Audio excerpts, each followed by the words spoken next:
வணக்க மக்களே, welcome to the ஃபென்சர் show. இன்னைக்கு நம்ம பார்க்க போகிறது டார்க் டைட் அப்படின்ற ஒரு அமெரிக்கன் த்ரில்லர் மூவியோட ரிவ்யூ. இந்த படம் பார்த்தீங்கன்னா 2012 ரிலீஸ் ஆன ஒரு படம். இப்போ யூடியூப்ல தமிழ் டப்பிங்கோட அவைலபிளாக இருக்கு. இந்த படம் ஒரு ஷார்க் அட்டாக்கை மையமாக வச்சு எடுக்கப்பட்ட படம். இந்த மாதிரியான ஷார்க் அட்டாக்ஸை மையமாக வச்சு நிறைய ஹாலிவுட் படங்கள் வந்திருக்கு. அதுலேருந்து இந்த படம் ஏதாவது விதத்தில் மாறுபட்டு இருக்கா, இல்லை அதே கதையை தான் எடுத்திருக்காங்களா அப்படின்றத நம்ம பார்த்துடலாம். இந்த படத்தோட கதை அப்படின்னு பார்த்தீங்கன்னா, படத்தோட ஹீரோயின் ஒரு ஷார்க்கை பற்றி நல்லா தெரிஞ்ச ஒரு எக்ஸ்பர்ட்டாக இருக்காங்க. அதே நேரத்தில் ஒரு டைவராகவும் இருக்காங்க.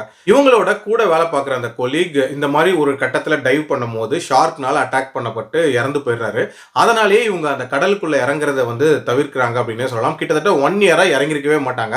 பட் இவங்க ஃபினான்ஷியலி ரொம்பவே ஒரு விதமான பேங்க்ரப்டான சூழ்நிலைக்கு தள்ளப்படுறாங்க. அந்த டைம் தான் இவங்களோட பிரிஞ்சு போன ஹஸ்பண்ட் ஒரு டீல் கொண்டு வர்றாரு. அதாவது ஒரு பில்லியனரையும் அவனோட பையனையும் திருப்பி கடலுக்கு கூட்டிட்டு போய் ஷார்க்கை காட்டணும் அப்படின்றது தான். ஸோ இவங்களும் அதை துணிஞ்சு எடுக்கிறாங்க. எடுத்தவங்களுக்கு என்னென்ன மாதிரியான பிரச்சனைகள் வருது, கடைசியில் யாருக்கு என்ன ஆகுது அப்படின்றத அந்த படத்தோட கதை.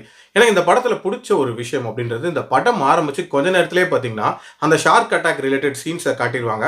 அண்ட் ஒரு ட்ராஜடியும் நடந்துரும் அப்படின்ற மாதிரி காட்டிடுவாங்க. ஸோ இதுவே இந்த படத்துக்கு ஒரு சூப்பரான டோனை செட் பண்ணிச்சு அப்படின்னே சொல்லலாம். பட் அங்கே காட்டினவங்க அதுக்கப்புறம் படத்தோட லாஸ்ட் 15 மினிட்ஸில் தான் ஷார்க் அட்டாக்கே காட்டுவாங்க. அதுக்கு நடுவில் சொந்த கதை சோக கதைன்ட்டு வளவலன்னு தேவையில்லாத விஷயங்களா பேசிட்டு இருந்தாங்க அப்படின்னே சொல்லலாம். அதாவது இவங்களோட ஃபினான்ஷியல் ப்ராப்ளத்தை சொல்லியிருப்பாங்க. அதே மாதிரி அந்த கடலுக்கு புதுசாக வரக்கூடிய அந்த 2 பேர் அவங்களுக்குள்ளே ஏற்படக்கூடிய அந்த பிரச்சனைகள், அதுலேயும் குறிப்பாக அந்த வயசான கிழமை இருப்பான்ல, அவன் பண்ணக்கூடிய சம்பவங்கள், அவன் பண்ணக்கூடிய டார்ச்சர் அப்படின்றதெல்லாம் ஒரு மாதிரி இரிட்டேட்டிங்காக தான் இருக்கும். ஆல்சோ அந்த ஷார்க் அட்டாக் ரிலேட்டட் சீன்ஸில் ஏதாவது புதுமையான விஷயங்கள் காட்டியிருக்காங்களா அப்படின்னு கேட்டிங்கன்னா, இன்ஃபேக்ட் டுவர்ட்ஸ் தி எண்டு காட்டக்கூடிய அந்த காட்சிகள் அப்படின்றதெல்லாம் ரொம்ப ரொம்ப கிளம்ஸியாக இருந்துச்சு. அதாவது யாருக்கு என்ன நடந்துச்சு அப்படின்றதே ஒரு கிளாரிட்டி இல்லாத மாதிரி தான் இருந்துச்சு அப்படின்னே சொல்லலாம். பட் டுவர்ட்ஸ் தி எண்ட் அவங்க ஒர்க் ரிலேட்டடாக பேசக்கூடிய அந்த விஷயமா இருக்கட்டும், அண்ட் அந்த ஒர்க் மேலே இருக்கக்கூடிய அந்த பேஷனாக இருக்கட்டும், அது எல்லாமே ரொம்ப நீட்டாக கன்வே பண்ணியிருப்பாங்க. டியூரேஷன் வைஸ்மே பார்த்தீங்கன்னா ஒரு 1.25 மணி நேரம் படம் தான். பட் அந்த அளவுக்கு கிரிப்பிங்காக நகராத ஒரு கதை அப்படின்னு தான் நான் சொல்லுவேன். டைம் இருந்தால் வேணா ட்ரை பண்ணி பாருங்க, இல்லைனா ஸ்கிப் பண்ணிக்கோங்க. என்னோட ரேட்டிங் இந்த படத்துக்கு 2 out of 5.